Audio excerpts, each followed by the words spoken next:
National Capital Region, NCR in its shortened term, and colloquially known as METO or Metropolitan Manila. It is home to more than 13 million Filipinos, and it's the second largest populated region in the Philippines, behind the neighboring region of Calabarzon with more than 16 million. Metro Manila is also the smallest region in the country, despite ranking second in population.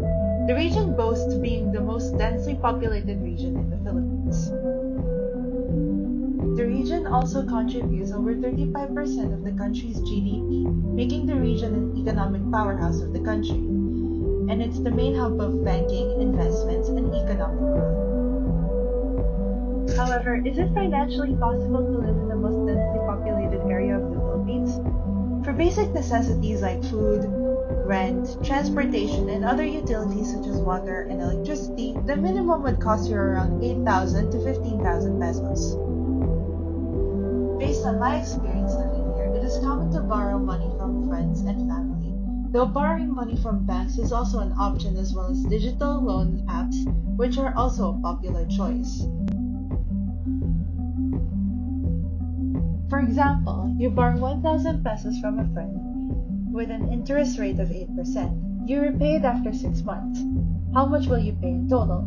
Given that your principal is at 1,000 pesos and the interest rate is at 8%, we can calculate this using the simple interest formula, with the principal, which is worth 1,000, multiplied by 1 plus the rate, which converted to decimals would be 0.08, multiplied by the quotient of time, which is 6 months, divided by 12. Then you owe 1,040 pesos, which already includes the interest rate, which is an additional 40 pesos.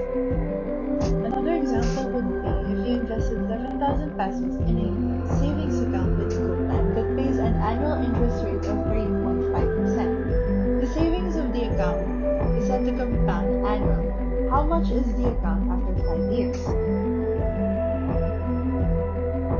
Given that your principal is 7,000 pesos, with the interest rate of the app, which is 3.5%, you can calculate this by using the compounded interest formula.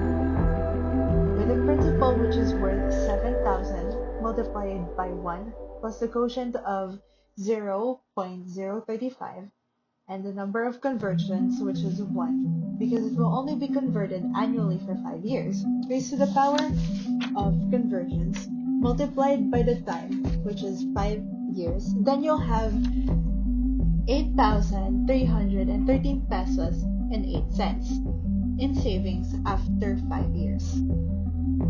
Though Metro Manila may be urbanized, the region is still diverse with its types of architecture that can be present and seen, from neoclassical to Art Deco to Brutalist. An example of this would be the neo-Romanesque architecture present in the region, such as the Manila Cathedral, which is located in Intramuros. What is more interesting is that you can find patterns in the building's interior. These patterns that can be found above these ceilings are examples of frieze patterns that is called a spinning jump, where it has both a vertical and horizontal symmetries and has translations and reflections and a guide reflection. Saddle patterns, which have a horizontal and vertical symmetry, can also be found in the patterns in the ceilings, as well as other glide reflections like reflection and translation isometries. Another example would be brutalist architecture, such as the Government Service Insurance System or GSIS building in Pasay City.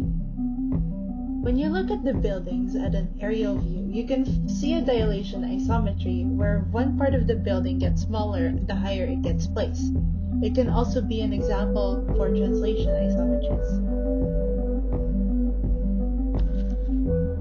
Being one of the most important and populated regions of the Philippines, there is no doubt that the National Capital Region is one of the most influential key regions for various national and local candidates.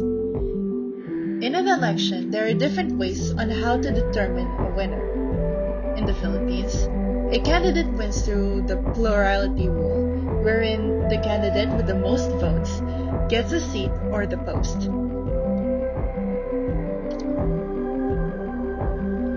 In 2010, then President Benigno Aquino III won in most cities in the region, whilst former President Joseph Estrada won in Navotas and Manny Villar won in Las Piñas.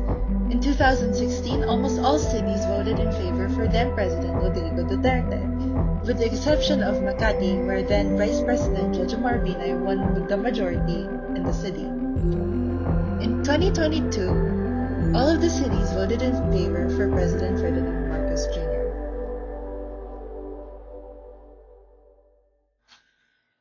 Through using various decision science methods, such as the Condorcet method, which is to test if one candidate beats all the others in pairwise comparisons, IIA criterion, which is to test if removing a losing candidate changes the winner, Hare system, which is to eliminate last-place candidates until one gets a majority, board account, which is to rank candidates by preference points, sequential pairwise voting, which is to match up head-to-head in a fixed order, and majority rules, which is when the winner takes more than or equal to 50% of the total votes.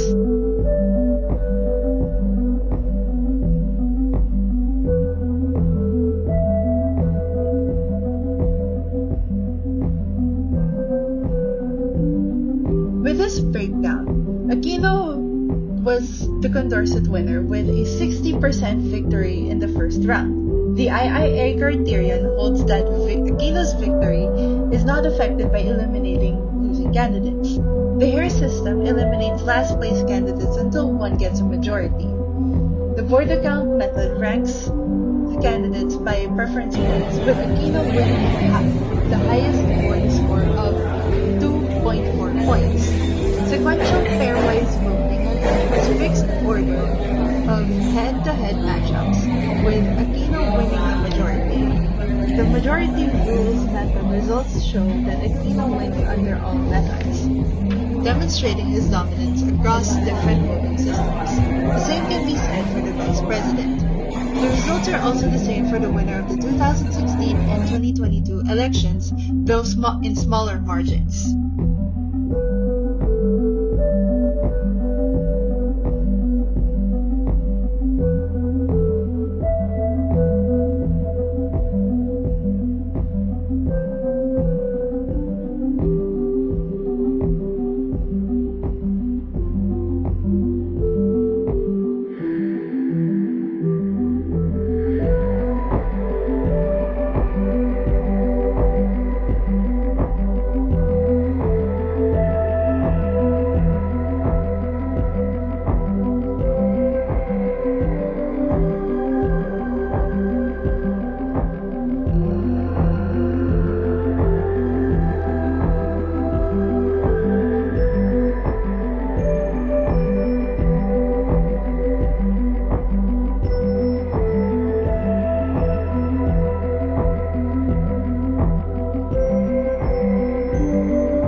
Metro Manila may not be perfect, but it is definitely an influential one. Whether if it's economical, political, or personal, this small space within the city still produces certain potential, because this is what shaped us, molded us. And it will always have a place for you, no matter where you live.